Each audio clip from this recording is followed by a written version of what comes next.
The Merovingians, a name that echoes through legend and myth. In modern fiction, they are often imagined as guardians of a sacred bloodline. But who were they really? Long before the legends, they were the Salian Franks, warriors bound to Rome, tasked with defending the crumbling empire against waves of barbarian invaders. In return, they were granted the chance to weave themselves into the very fabric of Roman power. From a year 481 to 751, this dynasty clawed its way to dominance, rising through blood, betrayal, and endless feuds. Yet, as their glory reached its height, their power began to wither. History would remember them not as eternal kings, but as the Roi Faineants, the do-nothing kings. Picture this. The Roman Empire is fading, and new powers are rising. From the banks of the Lower Rhine, a fierce people emerge, the Franks. Step by step, they push their influence across Western Europe, carving out the foundations of what we now know as France. Legend whispers of the Merovingians, a royal bloodline said to descend not from kings, but from a monster of the sea. The Quinator, a mysterious, powerful beast from Germanic myth. This tale gave their dynasty a supernatural origin, one that set them apart from ordinary men. But maybe the legend was just a story. The name Merovingian itself means sea bull, a clue that the tale of the Quinator was more myth than truth.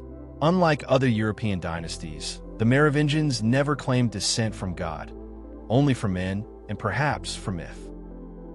In Merovingian legend, it all begins with a mysterious figure, Merovec.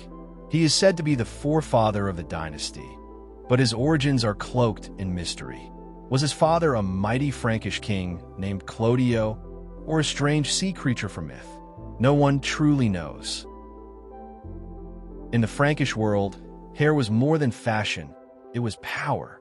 Tribal leaders wore their hair long, while warriors kept theirs short. The Merovingians embraced this tradition, and soon they were known as the long-haired kings, rulers whose flowing locks became a symbol of royal authority itself. In the 5th century, the Franks were divided into small, petty kingdoms. But then came Clovis, the first king to unite them all under one crown.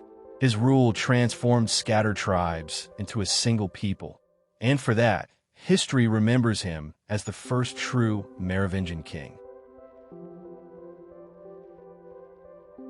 Clovis was only 15 years old when he rose to power, but this young king quickly proved himself in battle, defeating the Alemanni at Tolbiac in 496 and crushing the Visigoths of Toulouse in 507. With each victory, Clovis carved his place in history as the unstoppable force behind the rise of the Franks. Clovis knew ruling Gaul wouldn't be easy without the church. He married a Nicene Christian queen, and soon he was baptized himself. This bold choice set him apart from the Visigoth and Vandal kings, who still clung to Arian Christianity. With faith and power united, Clovis gained both the throne and the church's blessing. Under Clovis, the Salic Frank law was codified for the first time. This groundbreaking legal code blended Christian principles, traditional Frankish customs, and even Roman law, shaping the foundation of justice in the Frankish kingdom for generations to come. But the Lex Salica wasn't about creating new laws. It was about upholding tradition. It wasn't universal or equal for all.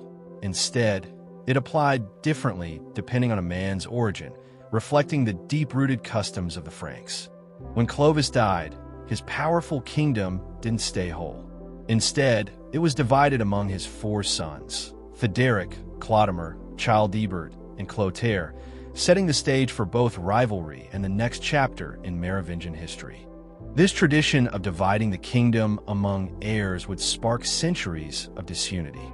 The new realms, Reims, Orleans, Paris, and Soissons, often clashed, shaping the turbulent history of the Merovingian dynasty all the way until its end in 751 CE.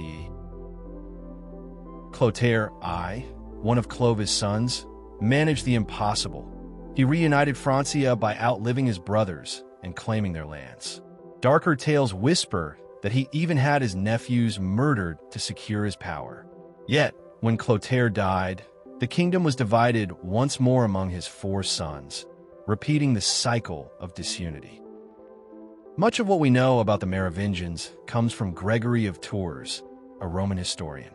He tells of Charlemagne I, a king so indulgent that he kept 4 wives at once, a scandal that ultimately led to his excommunication. Between 561 and 567 CE, family rivalries tore the Merovingians apart, reshaping the kingdom. Lands were divided once more, giving rise to new political units.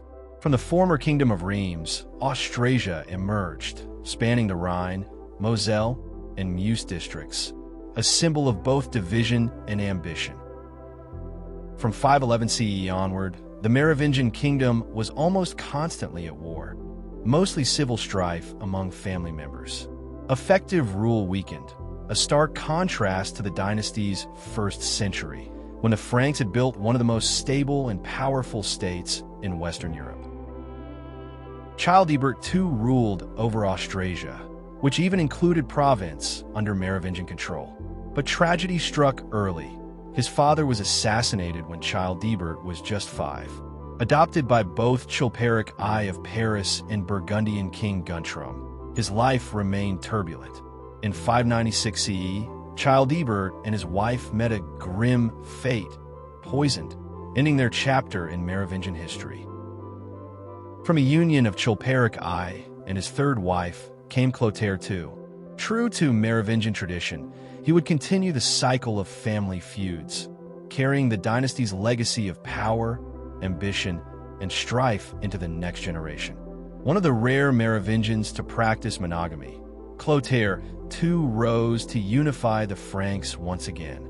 He even renewed a treaty of friendship between the Frankish kings and the Lombards of northern Italy, strengthening alliances and shaping the future of the realm.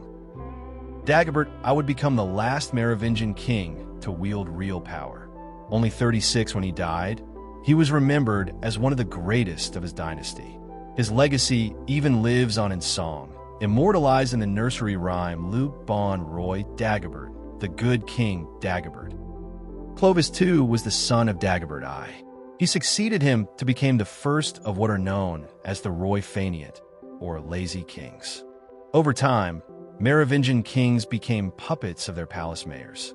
One record grimly notes, "There is nothing left for the king to do but to be content with his name, his flowing hair and long beard, to sit on his throne and play the ruler." The dynasty's power was fading, leaving legend and ceremony in place of authority. In 680, Pepin of Herstal, mayor of the palace in Austrasia, rose to prominence. Through brilliant statesmanship and relentless wars, he expanded his power, steadily eroding Merovingian royal authority. His victories cemented his family's claim to rule, setting the stage for a new dynasty to emerge. After the Battle of Tertry, the Pepin family rose as the true power in Francia. From that victory forward, their clan stood above the Merovingian kings, paving the way for Pepin's heirs to found a new dynasty, the Carolingians. In time, the Merovingians fell, replaced by the rising power of the Carolingians. The Frankish realm split in two, east and west. And from the Western Kingdom, a new people would emerge, the French. The last Merovingian king, Childeric III, was deposed in 751. In his place rose Pepin the Short, grandson of Pepin of Herstal, and with him, the age of the Carolingians began. Building on the legacy of the Merovingians, the Carolingians rose to become the most powerful ruling dynasty in Western Europe, shaping the course of medieval history. Pepin the Short's eldest son, Charlemagne, carried the Carolingian legacy to new heights.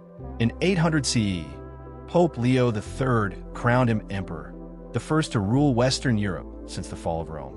A new empire had risen from the ashes of the old. Today, in Luxeuil-les-Bains, you can still step into the world of the Merovingians. The Ecclesia stands as an architectural showcase, home to the Philippe Kahn Gallery and the St. Martin Archaeological Site, where ancient Merovingian tombs are on display. A dynasty long gone, but never forgotten. This story of the Merovingians and the rise of the Carolingians is pieced together from history's record, drawn from Britannica, the World History Encyclopedia, the New World Encyclopedia, and World History.